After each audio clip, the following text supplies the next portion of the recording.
మాట్లాడాలనుకుంటున్నాను. Honorable Speaker, sir, I extend my heartfelt gratitude for granting me this opportunity to address this august assembly on this momentous occasion.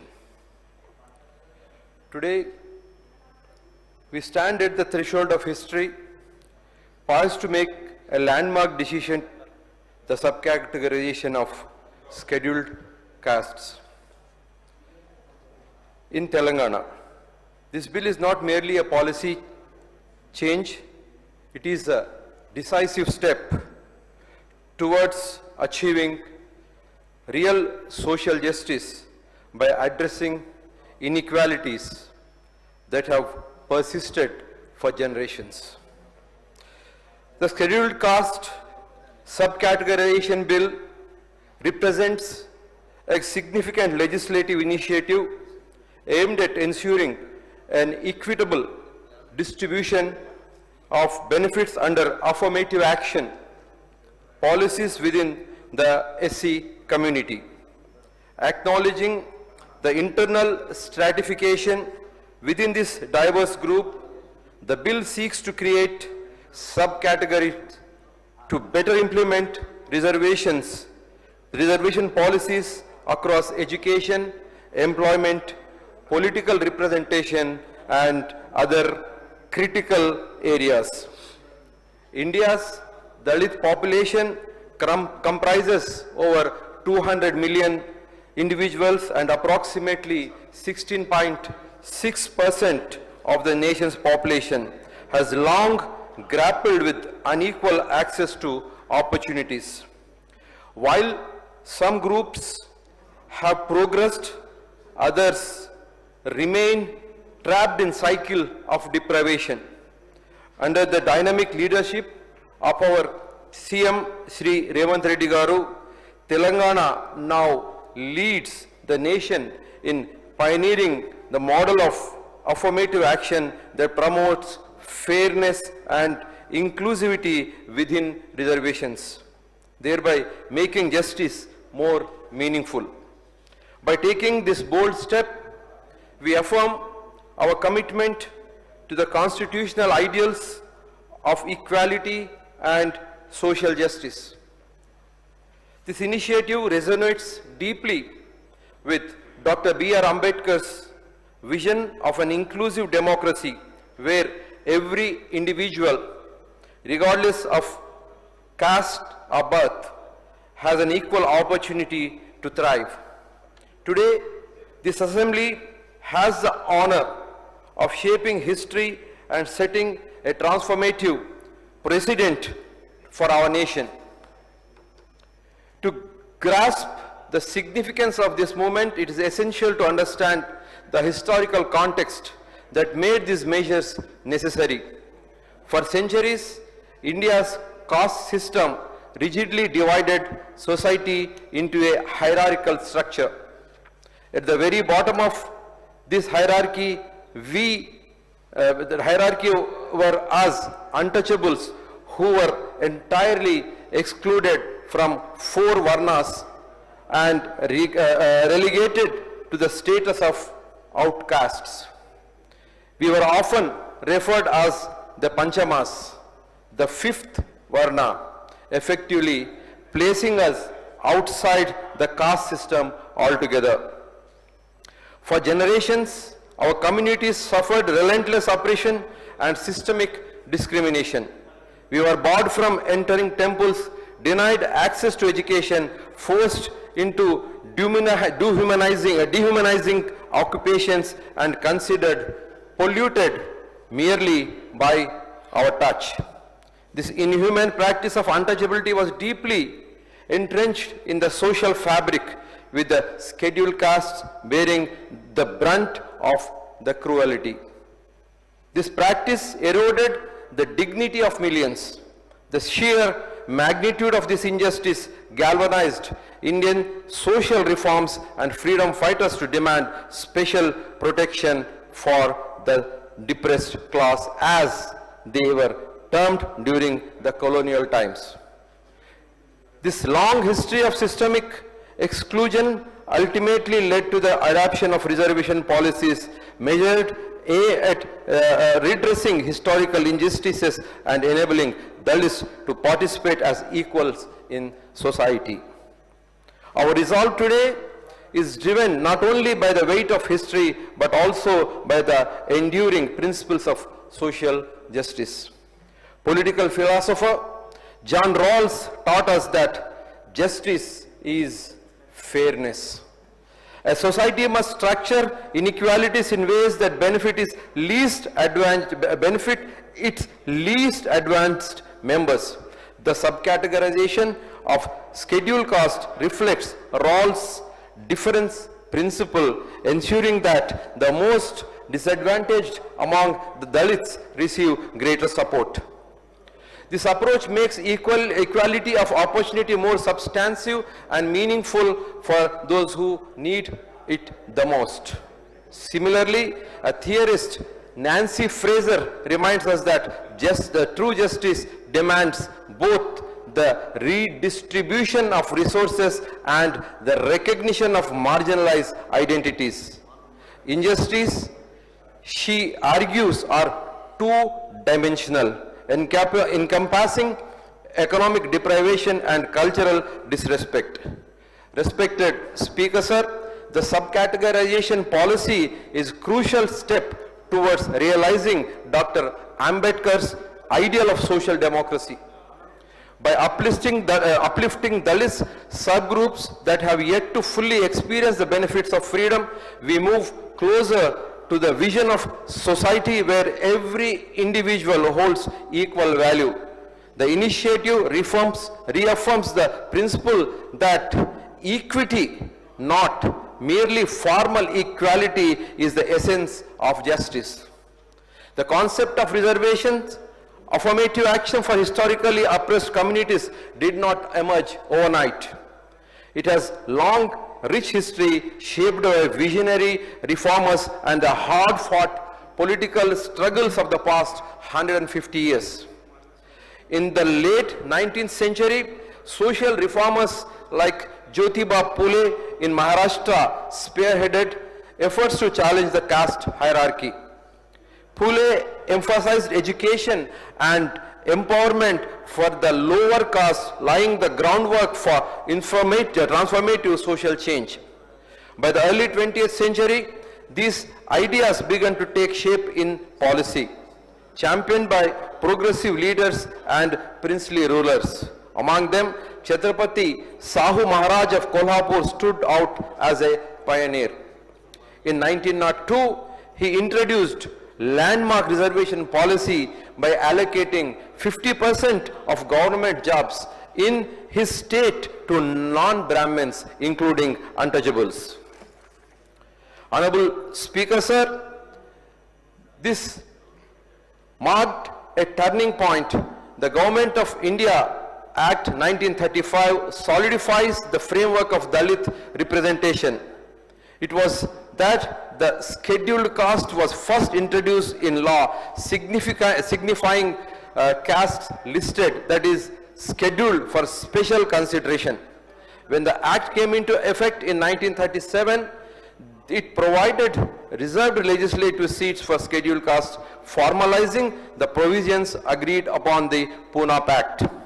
Building on this legacy, independent India embraced the principle of reservation in 1950 under the leadership of the Congress government. It launched one of the world's oldest affirmative action programs, ensuring representation of scheduled caste and scheduled tribes in the government jobs and educational institutions.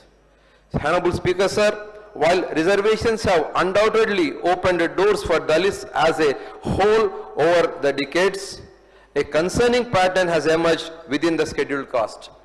Not all SC communities have benefited equally from the allocated quotas. Certain relatively better off or more popular subcastes have secured bigger share of reserved opportunities in jobs, education, and political representation, while others, often those more marginalized socially or geographically, have continued to languish with minimal benefits. These observations are not based on mere speculation, but are firmly supported by the data. Since in 1960, communities like Madigas have voiced concern about their lack of equitable access to reservations.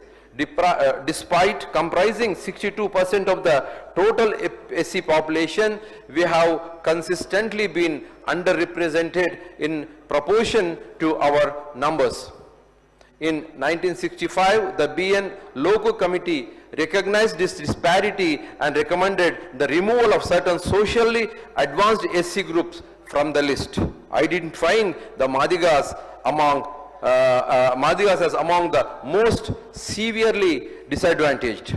Later, in United Andhra Pradesh, the Justice P. Ramchandra Raju Commission was appointed in 1996 to systematically examine the distribution of benefits among SC subcastes. The findings were both revealing and unsettling. A couple of subcastes have monopolized the majority of SC reservation benefits, far exceeding their proportional representation within the SC population. Conversely, other subcastes, notably the Madigas and smaller groups like Reli community, were grossly underrepresented. The most marginalized among the Dalits were being left behind, while those better positioned within the group acquired the bulk of the benefits. The Commission concluded that this disproportionate distribution was undeniable and required urgent correction. The principle of rationing justice within the justice of reservations extends the idea of social justice to the logical conclusion. Our move today directly addresses this moral and practical challenge by introducing internal classification to ensure no subcaste among Dalits remain untouchable in the new India's journey towards progress and equality. In the late 90s and early 2000s, as movements advocating the SC subquota gained traction in states like Andhra Pradesh, Punjab and Tamil Nadu state governments began exercising their discretion to address these demands. Following the Raju Commission's recommendations, Andhra Pradesh issued an order in 2000 dividing the 15% SC reservation into categories A, B, C and D, each allocated specific subcaste. Similarly, Punjab had earlier enacted a 1975 notification splitting its SC reservation into 50% for Valmiki, Sikh and 50% for SC communities. While these initiatives were well-intentioned, they soon encountered legal obstacles. The matter eventually reached the Supreme Court. The E.V. Chinnaya versus State of Andhra Pradesh, a 5-judge constitution bench of Supreme Court struck down the Andhra Pradesh subcategorization scheme in 2004. The court held that once castes are included in presidential list, they from a single homogeneous class under the constitution. The judgment clarified that the power to identify scheduled caste rests solely with the parliament and the president under the article 341, leaving no room for state legislate to subclassification. Consequently, the Chinnaya ruling mandated the reservation benefits to be distributed uniformly across the entire SC category. Following this verdict, Punjab's long-standing subquota for Valmiki Sikhs was invalidated by its High Court in 2006. And similar plans in other states were put on hold. This decision posed a significant legal hurdle for subcategorization proponents, effectively halting progress for over a decade.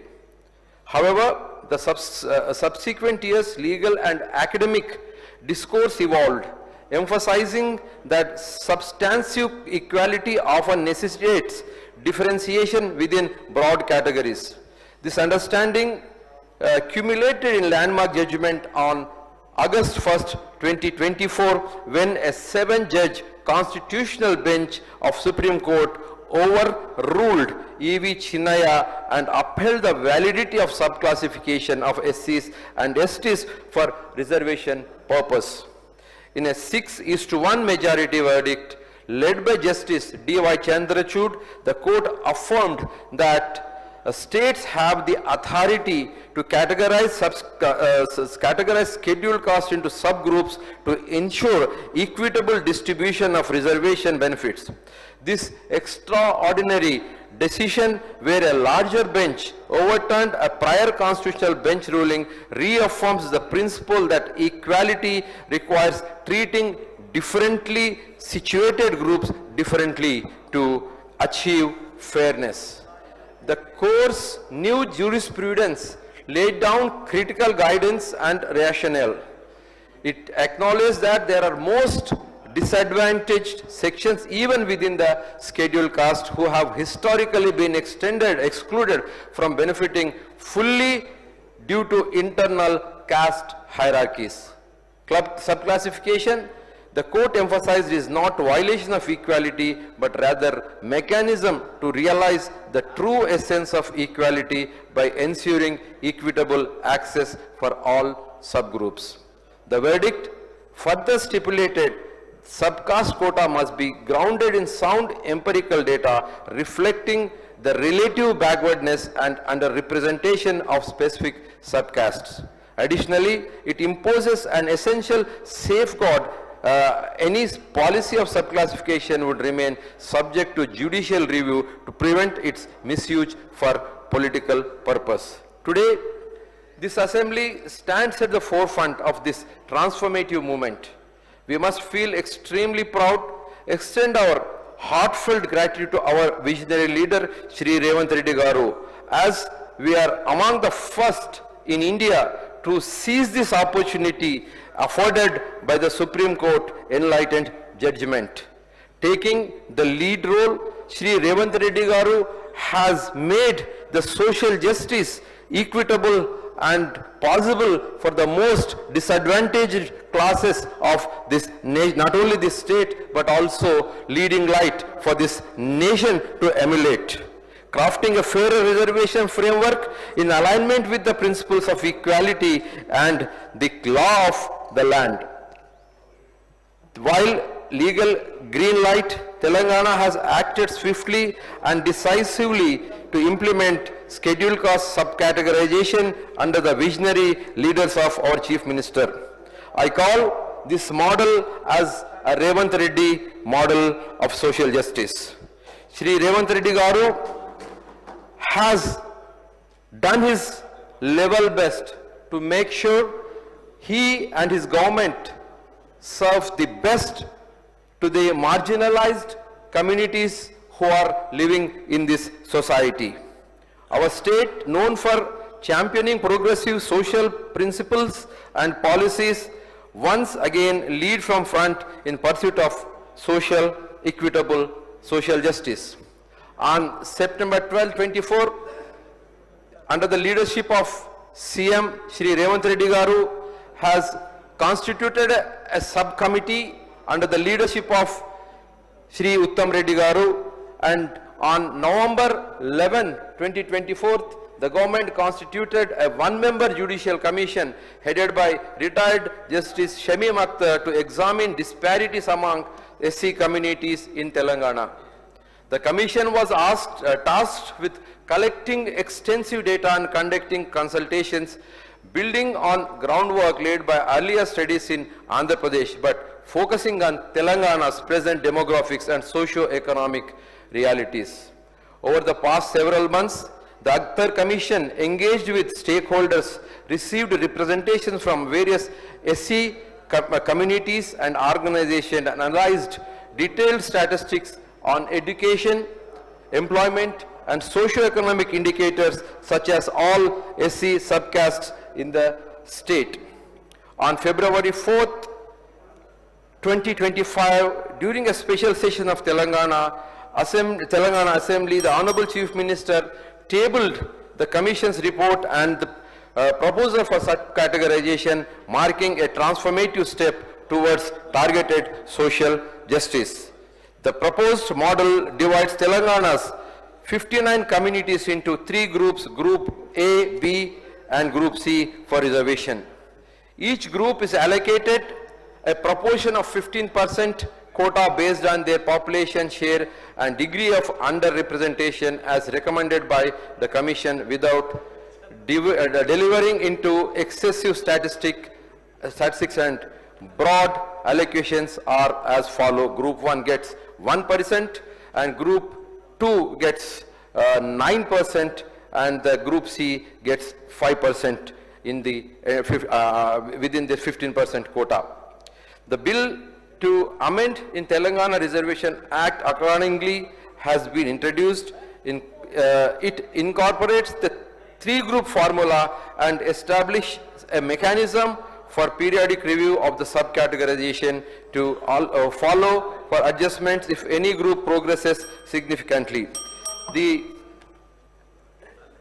closing. Please conclude. Yeah, I'm concluding, sir. Sir, as I conclude, I appeal to all the members of this House to support this historic initiative with unity and resolve. Let us send a powerful message that Telangana stands united in the cause of social justice. In the years ahead, when Dalit students from the most deprived subcastes rise to become doctors, engineers, entrepreneurs, civil servants and leaders, enabled by the opportunities created today, they will look back and thank this assembly and forward-thinking leadership of Shri Revanth Reddy Garu for his vision and his courage. Thank you. Thank you, sir.